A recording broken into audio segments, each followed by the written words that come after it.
नमस्कार दोस्तों।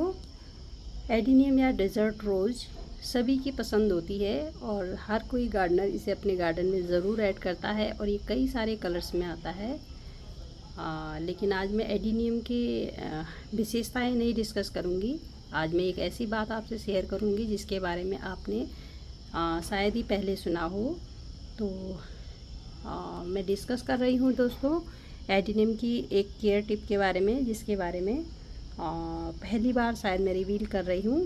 तो आप सब ने सुना होगा दोस्तों कि एडीनियम के प्लांट को कम पानी चाहिए होता है और इसको बहुत ही लिमिटेड मात्रा में पानी देना चाहिए। हर कोई गार्डनर यही कहता है, लेकिन क्या आपने कभी सुना है कि एडीनियम का प्लांट ज़्यादा पानी कम पानी से भी ख़राब हो जाता है? जी हाँ दोस्तों, मेरे साथ ऐसा हुआ है, इसलिए आज मैं शेयर कर रही हूँ।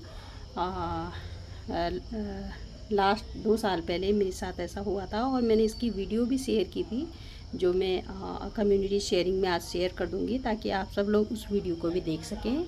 तो दोस्तों मुझे ये मालूम था कि एडीनियम का प्लांट बहुत कम पानी मांगता है, इसको बहुत कम पानी देना चाहिए। तो मैं भी इसे बहुत कम पानी देती थी और नतीजा ये हुआ कि दोस्तों इसके पत्तों पे तो कोई असर नहीं हुआ। इसके पत्ते तो एज इट इज़ ग्रीन थे, लेकिन इसका जो कॉर्टेक्स था, कॉर्टेक्स इसका यहाँ से बिल्कुल पिचकने लग गया था और मुझे लगा कि ये इसका रूट रॉटिंग हो रहा है, इसकी जड़ें ख़राब हो रही हैं। और मैं ये भी समझ रही थी कि मैं इसे पानी बहुत कम दे रही हूँ और कम पानी देने के बावजूद भी रूट रॉटिंग कैसे हो सकता है। मुझे लगा हो सकता है मिट्टी में फंगस हो। तो फिर मैंने जो है मेरे यूट्यूब फ्रेंड हैं टेक्नो सोनी जी, उनकी सलाह पर मैंने इसे रूट से बाहर निकाला।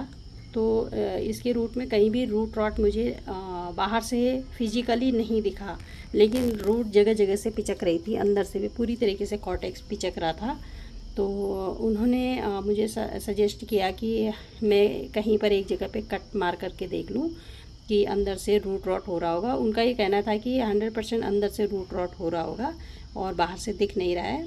तो मैंने फिर जहाँ पर बहुत ज़्यादा पिचक रहा था, यानी ऐसा लग रहा था कि बिल्कुल ही सड़ा हुआ है, मैंने वहाँ से इसे कट कर दिया था। लेकिन कट करने के बावजूद भी अंदर बिल्कुल नॉर्मल कंपोजिशन थी, कहीं पर भी सड़न नहीं थी। तो मुझे लगा कि अब तो मैंने इसे कट भी कर दिया है और इसके बाद अगर मैं इसे सॉइल में डालूँगी तो अब तो ये पक्का सड़ जाएगा।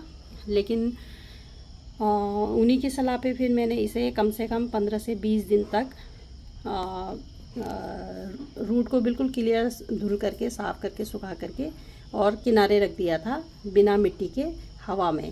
तो 15 से 20 दिन तक बाहर रखने पर इसकी पत्तियां तो नॉर्मल ही थी, लेकिन जहाँ पे मैंने कट किया था वहाँ पे मैंने फंगीसाइड लगा करके सुखा दिया था।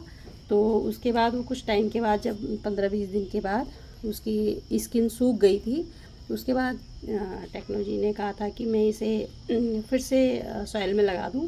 तो मैंने फिर दोबारा इसे सॉइल में लगाया और उन्होंने कहा कि अगर इसमें कहीं भी रूट रॉट नहीं हो रहा है तो अब इसको जो है आप पानी देना शुरू कीजिए। तो उसके बाद मैंने इसे पानी देना शुरू किया और पानी देना शुरू करने के बाद अब आज के दिन में मेरे जो एडीनियम के कॉर्टेक्स है वो इस स्थिति में है और इतना हेल्दी है और इसमें अब कहीं से भी पिचक नहीं है। आई थिंक कि जो जहाँ से मैंने कट किया था वो भी अब हील हो चुका होगा और इसने इससे पहले भी ज़बरदस्त ब्लूमिंग की थी और मैंने तब भी शेयर किया था और अब ये दूसरी बार इसमें उसके बाद से ब्लूमिंग हो रही है। तो